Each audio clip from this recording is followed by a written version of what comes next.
ഹരിപ്പാട് ഗിരിജ വധക്കേസിൽ സഹോദരനായ പ്രതി ശ്രീജിത്തിന് ജീവപര്യന്തവും പിഴയും ശിക്ഷ വിധിച്ചപ്പോൾ അത് സമൂഹത്തിന് വലിയ സന്ദേശമാണ് നൽകുന്നത്. സ്വന്തം സഹോദരിയെ ആക്രമിച്ച് മാരകമായി പരിക്കേൽപ്പിച്ച പ്രതിക്ക് അല്പം പോലും മനുഷ്യത്വമില്ലെന്ന് പ്രോസിക്യൂഷന് വേണ്ടി ഹാജരായ government pleader and public prosecutor advocate K Sajikumar പറഞ്ഞു. കൊല്ലപ്പെട്ട ഗിരിജയുടെ കുടുംബത്തിന് നീതി ലഭിച്ചതിൽ ഏറെ സന്തോഷമുണ്ടെന്ന് സംഭവ സമയം ഹരിപ്പാട് CI ആയിരുന്ന അന്വേഷണ ഉദ്യോഗസ്ഥൻ ബിജു വി നായർ പറഞ്ഞു. അതേസമയം തനിക്കും കുടുംബത്തിനും നീതി വാങ്ങിത്തന്നതിൽ പ്രോസിക്യൂഷനോടും പോലീസിനോടും നന്ദിയുണ്ടെന്നാണ് ഗിരിജയുടെ ഭർത്താവ് ഹരിക്കുട്ടൻ പറയുന്നത്.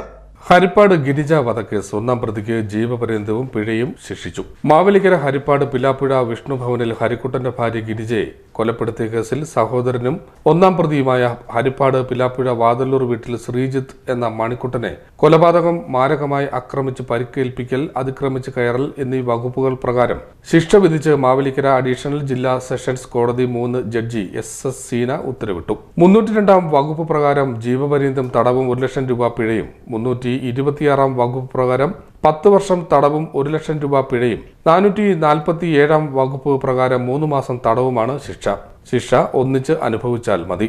പിഴത്തുകയായ 2 ലക്ഷം രൂപ ഗിരിജയുടെ മാനസിക വൈകല്യമുള്ള മകൻ വിഷ്ണുവിന് നൽകണം. പിഴത്തുക അടച്ചില്ലെങ്കിൽ 2 വകുപ്പുകളായി 2 വർഷം വീതം അധിക ശിക്ഷ അനുഭവിക്കണം. രണ്ടാം പ്രതി ചെറുതന സാമ്പ്രാട്ടിൽ കൃഷ്ണനെ വെറുതെ വിട്ടിരുന്നു.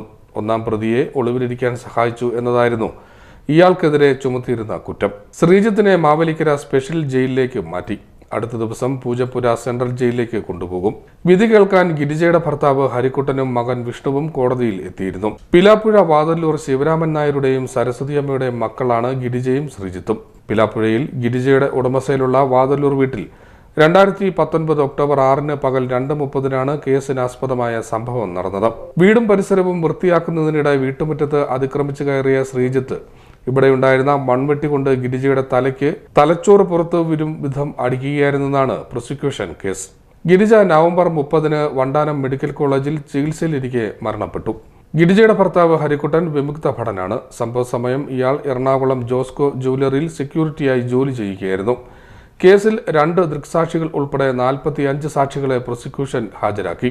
20 തൊണ്ടി മുതലുകളും 93 രേഖകളും കോടതിയിലെത്തിച്ചു. പ്രോസിക്യൂഷന് വേണ്ടി government pleader and public prosecutor advocate K Sajikumar ഹാജരായി.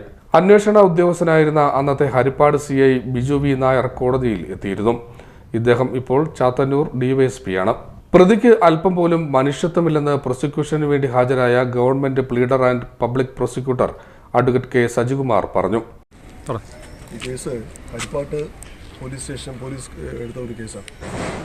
ആ കേസിൽ സഹോദരൻ മൺവട്ടി കൊണ്ട് തലക്കടിച്ച് കൊലപ്പെടുത്തിയ വളരെ പ്രമാദമായ കേസാണ്. അതിനകത്ത് ദൃക്സാക്ഷികൾ എന്ന് പറയുന്നത് ഈ 1-2 സാക്ഷികൾ അവിടുത്തെ പറമ്പ് വൃത്തിയാക്കാൻ വന്ന തൊഴിലാളികളാണ്.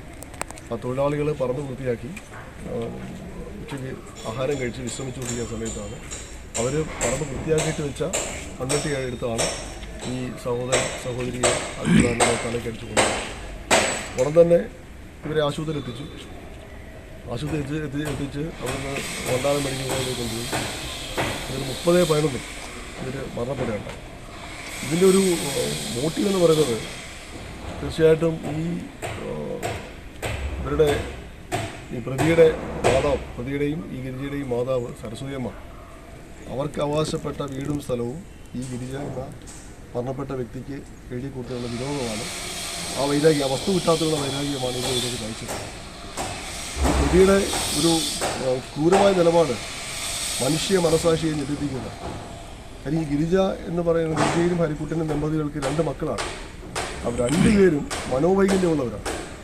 ഒരാണും ഒരു പെണ്ണും. 2 പേരും അൺസൗണ്ടാണ്, മനോവൈകല്യമുള്ളവരാണ്. ആ ഒരു പരിഗണന പോലും കൊടുക്കാതെ ആ മനോവൈകല്യമുള്ള കുട്ടികളെ കുഞ്ഞുങ്ങളെ ആര് നോക്കും എന്ന് പോലും ചിന്തിക്കാതെയാണ് അതിദാരുണമായി ഈ സഹോദരിയെ പ്രവർത്തിക്കുന്നത്. ഇതിനകത്ത് പോലീസിൻ്റെ അന്വേഷണം മികവായ അന്വേഷണമാണ്, മികവുറ്റ അന്വേഷണം. എല്ലാ പഴുതും അടച്ചുള്ള ഒരു അന്വേഷണമാണ് പോലീസ് നടത്തിയത്.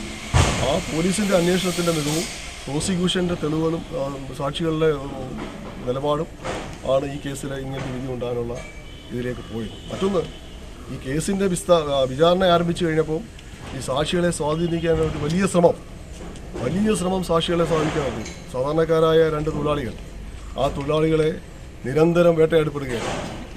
ഫോണിലൂടെയും നേരിട്ടും ഒക്കെ അവരെ സ്വാധീനിക്കാനും അവർക്ക് വലിയ ഓഫറാണ് കൊടുക്കുന്നത്. വലിയ രീതിയിലുള്ളൊരു സ്വാധീനം ഈ സാക്ഷികളുടെ നേരെ പ്രയോഗിച്ചു. അവസാനം ആലപ്പുഴ പോലീസ് ചീഫ് ഇടപെട്ട് ഈ പ്രതിയുടെ ഭാര്യയ്ക്കും മരുമകനുമെതിരെ പോലീസ് കേസെടുത്തു. അത്തരത്തിൽ വളരെ ഒരു പ്രഷർ ഈ പ്രോസിക്യൂഷൻ വിചാരണ വേളയിൽ പ്രോസിക്യൂഷൻ അനുഭവിച്ചു. കാര്യം സാക്ഷികളെ സ്വാധീനിക്കാനുള്ള ശ്രമമാണ് കൂടുതലായിട്ട് നടന്നത്. അതിനെല്ലാം കവർ ചെയ്യാൻ പ്രോസിക്യൂഷനും പോലീസിനും കഴിഞ്ഞു എന്നുള്ളതാണ് ഈ കേസിനെ ഇത്തരത്തിലൊരു വിധിയിലേക്ക് എത്തിക്കപ്പെട്ടത്. പോലീസിന്റെ പഴുതടച്ച അന്വേഷണം കേസിന് തുണയായി. വിസ്താരവേളയിൽ ദൃക്സാക്ഷികളെ അടക്കം സ്വാധീനിക്കാനുള്ള വലിയ ശ്രമം പ്രതിഭാഗത്തു നിന്നുണ്ടായി. സാധാരണക്കാരായ തൊഴിലാളികളായ ദൃക്സാക്ഷികളെയും ഗിരിജയുടെ ഭർത്താവ് ഹരിക്കുട്ടന്റെ രണ്ടാം ഭാര്യ മണിയമ്മയും അടക്കം ഇവർ സ്വാധീനിക്കാൻ ശ്രമം നടത്തി. ശ്രീജിത്തിന്റെ ഭാര്യയും മരുമകനും ദൃക്സാക്ഷികളെ സ്വാധീനിക്കാൻ ശ്രമിച്ചതിന് ജില്ലാ പോലീസ് മേധാവിയുടെ ഇടപെടലിൽ വിയ്യപുരം പോലീസ് കേസെടുത്തിരുന്നു. പ്രദേശത്തെ സ്ഥിരം ശല്യക്കാരനായ പ്രതിക്കെതിരെ വന്നിട്ടുള്ള കേസുകൾ ഭീഷണിപ്പെടുത്തിയും സ്വാധീനിച്ചും ഒതുക്കുന്ന രീതിയായിരുന്നു പ്രതിയുടേത്. കേസിൽ നിർണായകമായത് ദൃക്സാക്ഷി മൊഴി തന്നെയാണെന്നും കെ സജികുമാർ പറഞ്ഞു. സംഭവം അറിഞ്ഞ് മെഡിക്കൽ കോളേജ് ആശുപത്രിയിൽ എത്തിയപ്പോൾ ഗിരിജയ്ക്ക് ബോധമുണ്ടായിരുന്നില്ലെന്ന് ഭർത്താവ് ഹരിക്കുട്ടൻ പറഞ്ഞു. പിന്നീട് അവൾ എന്നോട് സംസാരിച്ചില്ല. സംഭവ സമയം ഞാൻ സ്ഥലത്തുണ്ടായിരുന്നില്ല. എറണാകുളത്ത് ജോലിയിലായിരുന്നു. ജോലിക്കാർ ഫോൺ വിളിച്ചത് അറിയിച്ചതനുസരിച്ചാണ് സംഭവ സ്ഥലത്തേക്ക് എത്തിയത്. വിസ്താരവേളയിൽ കേസിൽ നിന്നും പിൻവാങ്ങാൻ വൻതുക വാഗ്ദാനം ചെയ്ത് പ്രതിയുടെ ബന്ധുക്കൾ സമീപിച്ചിരുന്നു. ബസ് ഡ്രൈവറായ പ്രതി നാട്ടുകാർക്ക് ഭീഷണിയായിരുന്നു. താനും ഇയാളുടെ ആക്രമണത്തിന് ഇരയായിട്ടുണ്ടെന്ന് ഇദ്ദേഹം പറയുന്നു. ഈ സംഭവം നടക്കുമ്പോൾ ഞാൻ എറണാകുളത്ത് ജോസ്കോ ജ്വല്ലറി എന്ന സ്ഥാപനത്തിൽ ജോലി ചെയ്യുകയായിരുന്നു. അവിടെ നിന്നാണ് ഞാൻ ഇവിടുത്തെ നമ്മുടെ പണിക്കാരായ രണ്ടുപേരിൽ ഒരാൾ എന്നെ ഫോൺ ചെയ്ത് കാര്യങ്ങൾ പറഞ്ഞത്. ഞാൻ ആ സമയം തന്നെ അവിടുന്ന് ടാക്സി വിളിച്ച് നേരെ മണ്ണാരം മെഡിക്കൽ കോളേജിൽ വരികയും ബോധമില്ലാതെ കിടക്കുന്ന ഗിരിജയെ കാണുകയും എൻ്റെ ഭാര്യയെ കാണുകയാണ്. അത് കഴിഞ്ഞ് പിന്നെ ഞങ്ങൾ സംസാരിച്ചിട്ടില്ല. അത് മരണം വരെ സംസാരിച്ചിട്ടില്ല. പിന്നെ മറ്റ് ആ ജോലിക്കാർ പറഞ്ഞുള്ള അറിവ് മാത്രമേ എനിക്കുള്ളൂ. അവരുടെ കാര്യങ്ങളെല്ലാം പറഞ്ഞു തന്നെ ഞങ്ങളെ ഒരു ഭക്ഷണം കഴിച്ച് റെസ്റ്റ് എടുക്കുന്ന സമയത്ത് ഞങ്ങളെ വരികയും പിന്നെ അവർ തമ്മിലുള്ള സംസാരം നടന്ന് നമുക്ക് സ്വീകരിക്കുകയായിരുന്നു ഒരു ഭാഗം. പിന്നെ ഈ ഒരു ഇത് എനിക്കും എൻ്റെ കുടുംബത്തിനും എല്ലാത്തിനും മക്കൾ വളരെ സന്തോഷം. കാര്യമെന്ന് പറഞ്ഞാൽ ഞങ്ങൾക്ക് ഇത്ര നീതി വാങ്ങിത്തന്നതിൽ പ്രോസിക്യൂഷനോടും പോലീസിനോടും നന്ദിയുണ്ടെന്നും ഹരിക്കുട്ടൻ പറഞ്ഞു. Seed net news Mavelikkara.